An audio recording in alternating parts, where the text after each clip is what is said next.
Hello, I'm Nina, And I'm David. and we're here with Judge King, the administrative judge of the probate court, to talk about cypre. Good morning. Good morning. Good morning. I guess our first question is, what is the frequency of cypre in your courts, and have you noticed an increase or decrease in the frequency as charities hit harder times? I think I would say that the increase, that the frequency of cypre petitions is definitely on the increase in the probate courts due to the economic times. Probably the best example of that would be the Daniel Webster College case, which is presently underway down in the Hillsborough Probate Court. This is actually the Daniel Webster cypre petition, which is, you can see, about 6 inches thick. Daniel Webster College is a nonprofit corporation that was formed back in the 60s as a college to provide education for students. That was the charitable mission. They've fallen on hard times over the past 3 or 4 years to the point where they're about $20 million in debt and probably about to lose their accreditation. Fortunately, they found a corporation called ITT, which is a for-profit corporation, willing to buy them out, purchase the assets, retire the debt, and continue to provide the education to the students. As a result, however, there are charitable assets, mostly in the form of scholarship funds, that have to be spun off from the transaction because these charitable assets can't be sold to a for-profit corporation. So in the first phase of the hearing, we approved the sale of the assets to ITT. In the second phase of the trial, which hasn't taken place yet, we need to deal with how those charitable assets will be managed and for what purpose. The goal, as it presently stands, is to go from a charitable purpose of providing education to a charity which would provide financial assistance to college students looking to further their education. Wow.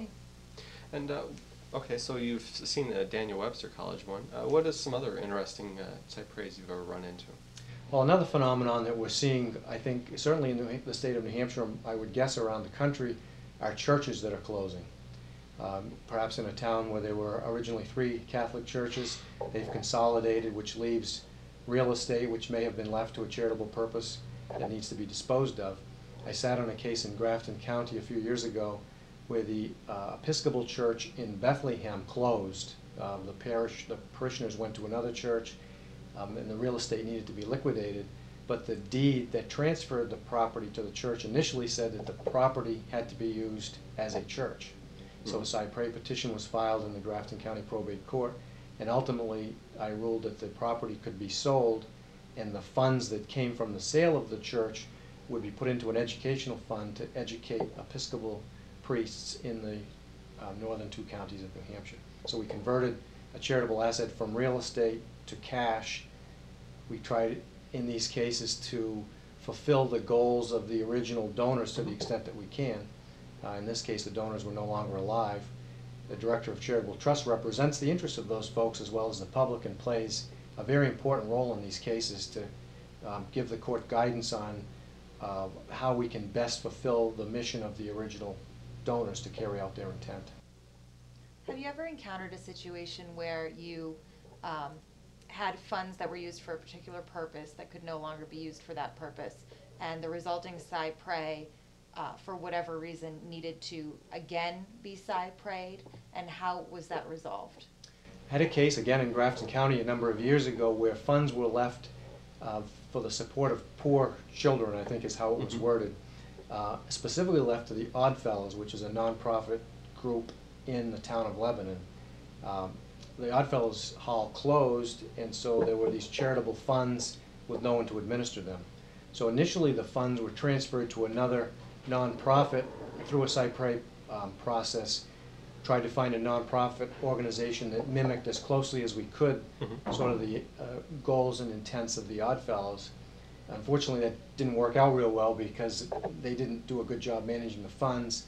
So another petition was filed, and the trust was actually dissolved, and the funds, the cash was transferred to the trustees of the trust funds for the town of Hanover, and they now manage the funds in a manner to try and still carry out the intent of the original donor to provide assistance to needy children.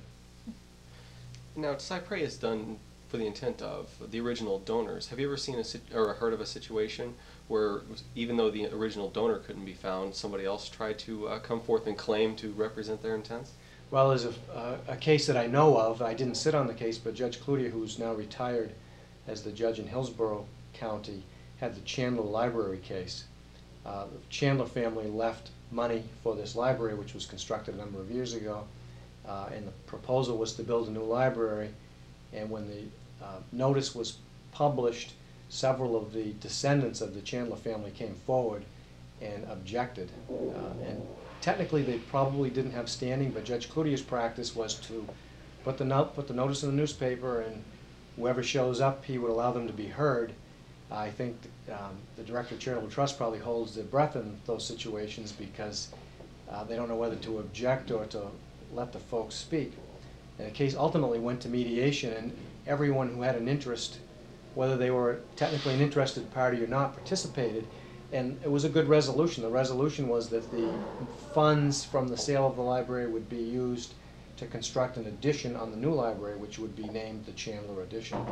So it was a situation where the original intent changed a little bit, but everyone was made happy in the process. And the original intent, the library was too small, couldn't be used anymore. It worked out well in the end. So if you have leftover funds that you have side-prayed and you've decided that you're going to ultimately bestow them upon a new organization, what are some of the criteria or factors that you would consider in choosing one organization over another? Well, you certainly want a financially viable entity to take over, not one that's had its own financial struggles. And the other thing that's obviously important is to make sure that the intent of the organization, the mission, is such that it can carry out the donor's intent. In Cypre, that's the most important thing the courts look to, is to make sure that the folks who left this money or this real estate in the first place, maybe 10 years ago, maybe 100 years ago, that what they had in mind for those funds can be carried out to the extent possible. So we need to find an organization or another entity that's willing to do that and is financially capable of doing that. Well, I think that about wraps it up here with the Charitable Trust Unit. I'm David. I'm Nina. And Thank this you. is Judge King. Thank you.